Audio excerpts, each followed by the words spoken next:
नमस्कार दोस्तों, मैं अवधेश कुमार अपने यूट्यूब चैनल संगम जीएस एकेडमी में आपका स्वागत करता हूं। आज हम लोग प्रतिशत को पढ़ेंगे। प्रतिशत को बेसिक से समझते हुए आगे की ओर बढ़ेंगे। जैसे 20%, यहाँ से हम प्रतिशत हटाएंगे, नीचे क्या लिख देंगे 100। प्रतिशत हटते ही नीचे 100 क्यों आया? सबसे पहले इसको जानते हैं। परसेंट, इस पर का अर्थ है आउट ऑफ, और इस सेंट का अर्थ है 100। जब भी किसी संख्या के आगे प्रतिशत लगा हो, जब प्रतिशत हटाएंगे क्या लिखेंगे? Out of 100। यानी कि 100 का कौन सा भाग 20 है? देखते हैं 100 का कौन सा भाग 20 है। 100 का कौन सा भाग 20 है? 20 एकन्नम 20, 20 बचे 100, 1/5। 100 का 1/5वां भाग 20 है। इसीलिए प्रतिशत हटते ही नीचे 100 आया, क्योंकि आउट ऑफ 100, 25% आउट ऑफ 100, ठीक है, 25%। तो प्रतिशत हटाएंगे, आउट ऑफ क्या लिख देंगे 100। यानी 100 का कौन सा भाग 25 है? तो देखेंगे 100 का कौन सा भाग 25 है? 25 से कम 25, 25 चौको 100, यानी 1/4। 100 का 1/4 भाग कितना है? 25 है। तो इसीलिए प्रतिशत हटते ही नीचे 100 आता है। ठीक है, दूसरी चीज सीखते हैं यहाँ से।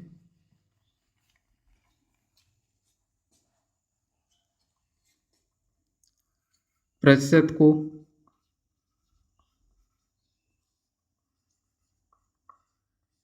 भिन्न में बदलना।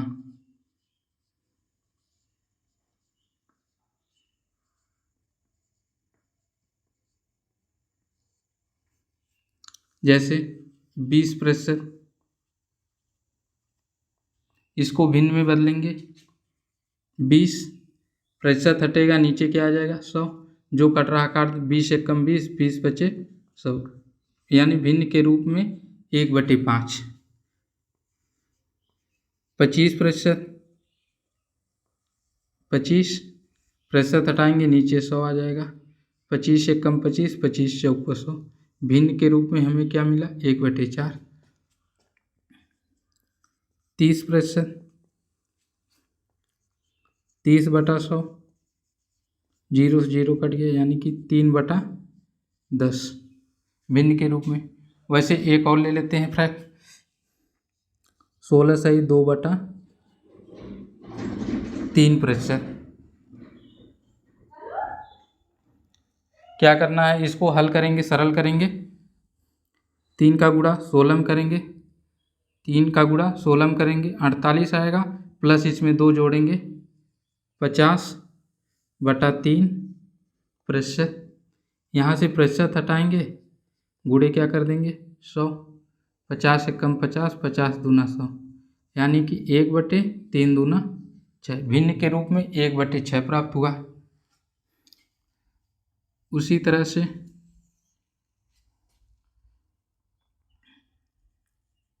भिन्न को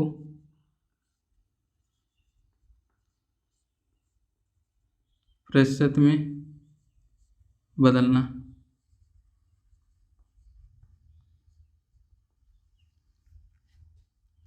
एक बटे पाँच को क्या करेंगे? प्रतिशत में बदलेंगे, तो क्या करना पड़ेगा हमें?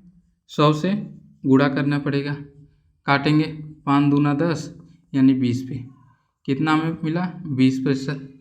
1/4 प्रतिशत में बदलेंगे, गुणे क्या कर देंगे 100, काटेंगे इसको, कितना हो जाएगा 25 पे, कितना हो जाएगा 25%। 3/10 प्रतिशत में बदलेंगे, गुणे 100, 0 से 0 कट गया, यानी कि 30%।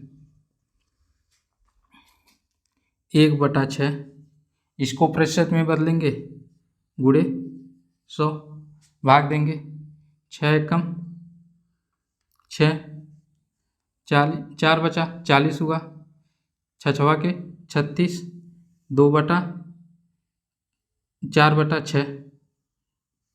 4/6। इसको और छोटा कर लेते हैं, 2 दूना 4, 2 3 6, यानी कि 16/2/3%। यहाँ से हम देखते हैं जब भी हम 20% को भिन्न के रूप में बदलते हैं तो हमें मिलता है 1/5। जब हम 1/5 को पुनः प्रतिशत में बदलते हैं तो हमें मिल जाता है 20%, पुनः वही चीज़ मिल जाती है। तो यहाँ से ये सीखने का अर्थ है कि कहीं पे अगर 20% लिखा हो तो इसको हम 1/5 भी लिख सकते हैं। जैसे 25% लिखा हो तो 1/4 भी लिख सकते हैं। ठीक है, जैसे 100 का हमें 20% चाहिए, 20/100, 0 कट गया, यानी कि कितना आ गया 20। अगर हम 100 का यानी कि 20% को क्या लिख सकते हैं 1/5, इसको 1/5 भी लिख सकते हैं। तो 5 से काटेंगे कितना आ जाएगा हमारा 20। वही कहने का अर्थ है, अगर 20% लिखा हो तो उसको हम 1/5 भी लिख सकते हैं। ठीक है, पर जो समझने वाली बात है जिसका हमें यूज करना है, उन बातों को बताने से पहले कुछ फ्रैक्शन है उनको लिखवा देता हूँ, जिसे आप अपनी नोटबुक में नोट करते चलिए।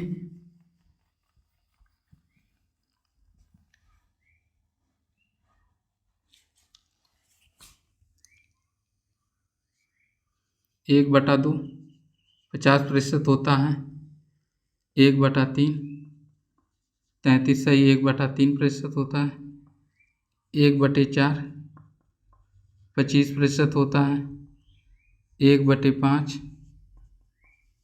20% होता है, 1/6 16/2/3% होता है, 1/7 14/2/7% होता है, 1/8 12/1/2% होता है,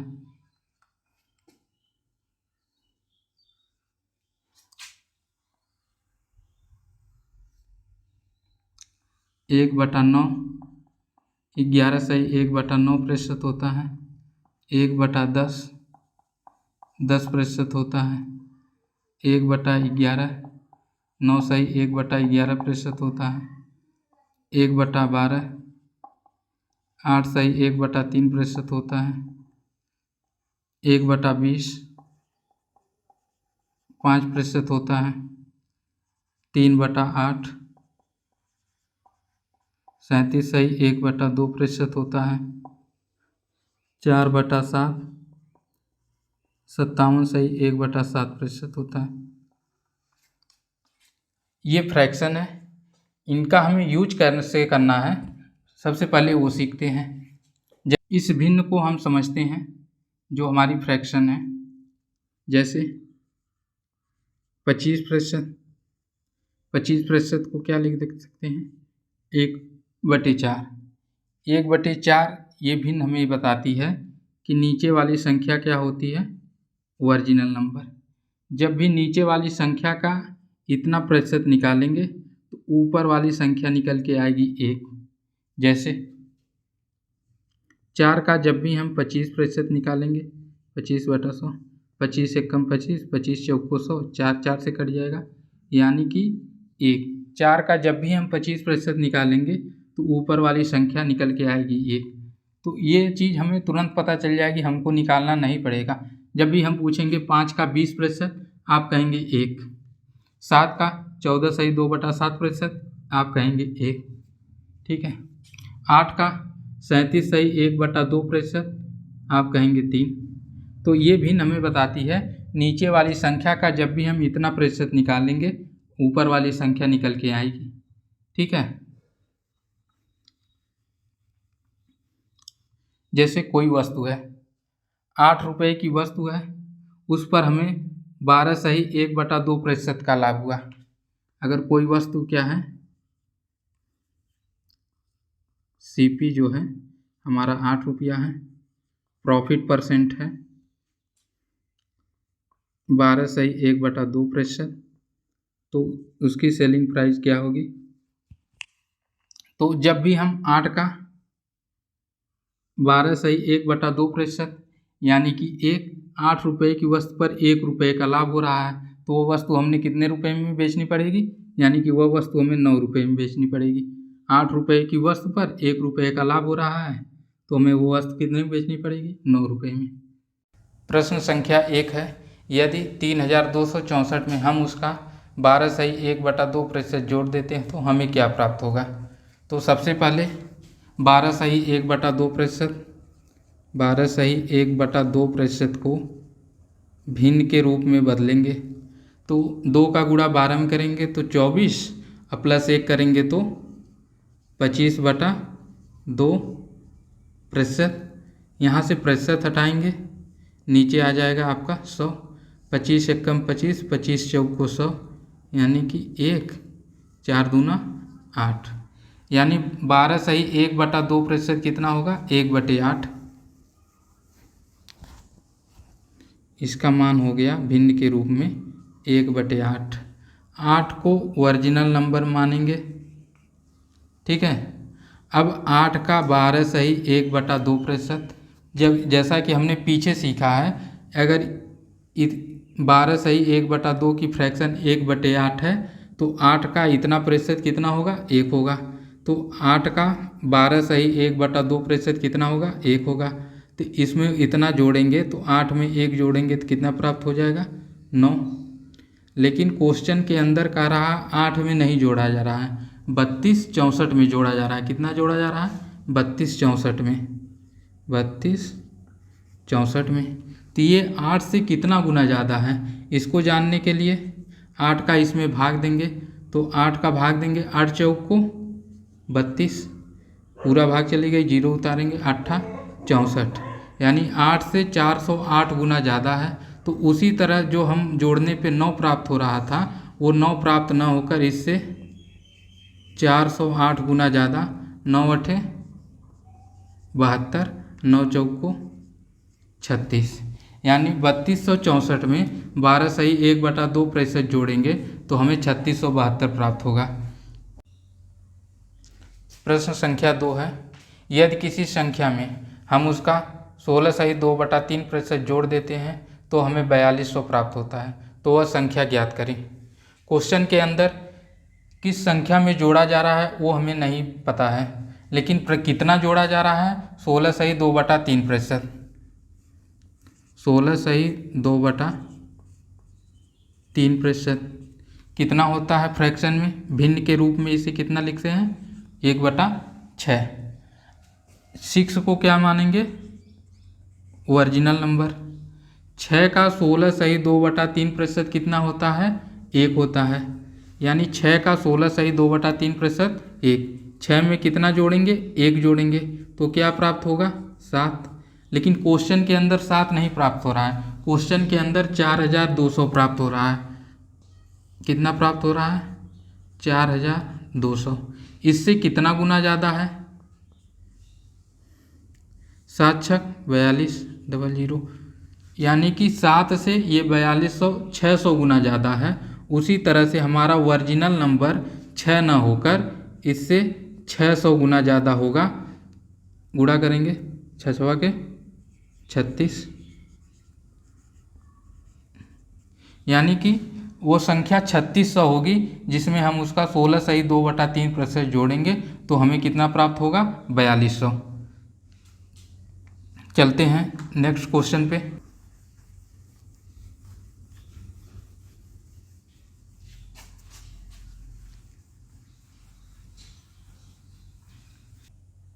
क्वेश्चन नंबर 3 हमारा है, यदि किसी संख्या में हम उसका 16/2/3% जोड़ देते हैं तो हमें 1421 प्राप्त होता है, तो वह संख्या ज्ञात करें।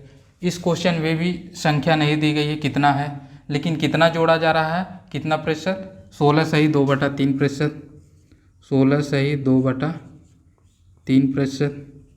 16/2/3% को कितना लिख सकते हैं, भिन्न के रूप में, 1/6। अगर संख्या 6 होती तो उसका 16 सही 2/3% जोड़ते, यानी 6 में 1 जोड़ते तो कितना प्राप्त होता, 7 प्राप्त होता। लेकिन क्वेश्चन के अंदर कह रहा है 7 नहीं प्राप्त हो रहा है, कितना प्राप्त हो रहा है, 1421। 1421 इस 7 से कितना गुना ज़्यादा है, 7 दूनी 14, 0 7 त्रिकी 21, यानी कि 203 गुना ज़्यादा है। तो उसी तरह से ओरिजिनल नंबर हमारा 6 न होकर इस 6 से 203 गुना ज़्यादा होगा। 6 त्रिक 18, 6 दूनी 12, यानी वह संख्या 1218 होगी, जिसमें हम 16 सही 2/3% जोड़ेंगे तो 1421 प्राप्त होगा। ठीक है, चलते हैं नेक्स्ट क्वेश्चन पे।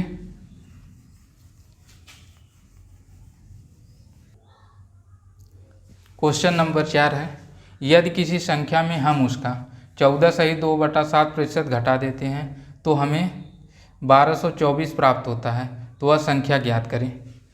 उसी तरह से इस क्वेश्चन में भी नहीं बताया गया है कि किस संख्या में घटाना है, तो हमें जितना प्रतिशत दिया है उसको भिन्न के रूप में बदलेंगे।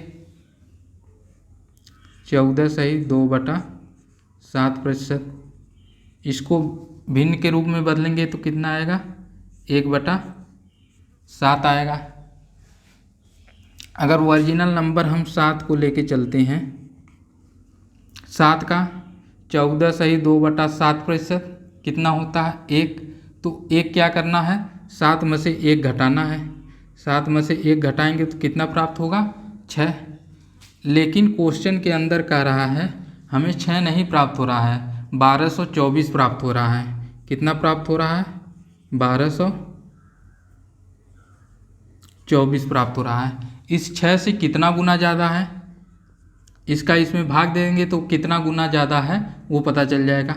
6 दूनी 12, 0 उतारेंगे, 6 चौको 24, यानी 6 से 204 गुना ज़्यादा है। तो उसी तरह से हमारा ओरिजिनल नंबर 7 न होकर इससे कितना गुना ज़्यादा, 204 गुना।